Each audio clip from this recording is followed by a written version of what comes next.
Hello बच्चों। तो सबसे पहले प्रश्न देखते हैं। व्याख्या दीजिए। अस्थायी कठोर जल उबलने पर मृदु बन जाता है। ठीक है। सबसे पहले इस प्रश्न के लिए हम मुख्य अवधारणा लिखते हैं। तो यहाँ पर लिखेंगे मुख्य अवधारणा।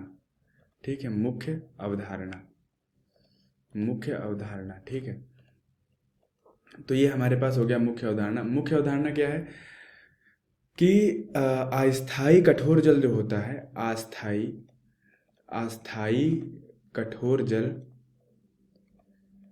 कठोर जल की कठोरता जो है, अस्थायी कठोर जल की कठोरता, अस्थायी कठोर जल की कठोरता MgHO3 का होल ट्वाइस, MgHO3 MgHCO3 का होल ट्वाइस। ठीक है, MgHCO3 MgHCO3 का होल ट्वाइस तथा CaHCO3 का होल ट्वाइस से होती है। ठीक है, से होती है।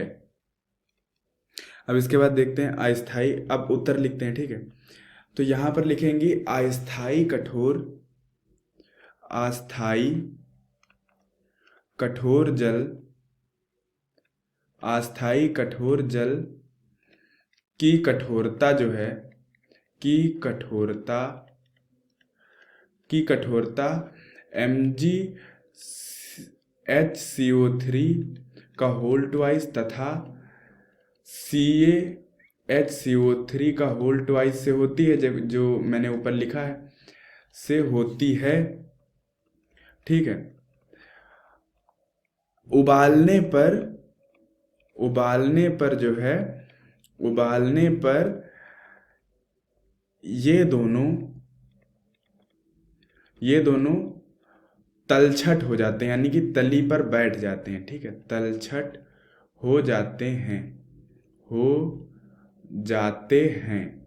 ठीक है, अब ये कैसे हो जाते हैं? मान लीजिए कि कोई हमारे पास ये बीकर है। ठीक है, और इसमें हमारे पास कठोर जल है। ठीक है, यहाँ पर लिख लीजिए कठोर जल। अब यहाँ पर लिख लीजिए कठोर जल। ठीक है, और यहाँ पर लिखिए उबालना, उबालने के बाद, उबालने के बाद। अब यहाँ पर हमने उबाल दिया इसको। ठीक है, अब इसमें देखिए यहाँ पर मान लीजिए कि ये यहाँ पर अशुद्धियाँ मिली हुई हैं, यही Mg और Ca वाली, MgHCO3 का होल ट्वाइस एंड CaCO3 का होल ट्वाइस। और अब इसके बाद जो आगे आपको जो जल मिलेगा वो कुछ इस तरह से मिलेगा। यहाँ पर पूरा ये जल यहाँ पर भरा हुआ होगा। ठीक है, और जो अशुद्धियाँ आपकी होंगी वो कुछ ऐसे यहाँ पर बैठी हुई होंगी नीचे। ठीक है, तो अतः जल मृदु हो जाता है। ठीक है, अब जब सारी अशुद्धियां जिनकी वजह से कठोरता थी वो नीचे बैठ गई, तो अब जल क्या हो जाएगा? अतः जल जो है, जल मृदु हो जाता है। ठीक है, जल मृदु हो जाता है। ठीक है, तो ये हमारा उत्तर हो गया। तो आशा करता हूँ आपको उत्तर समझ में आया होगा। धन्यवाद।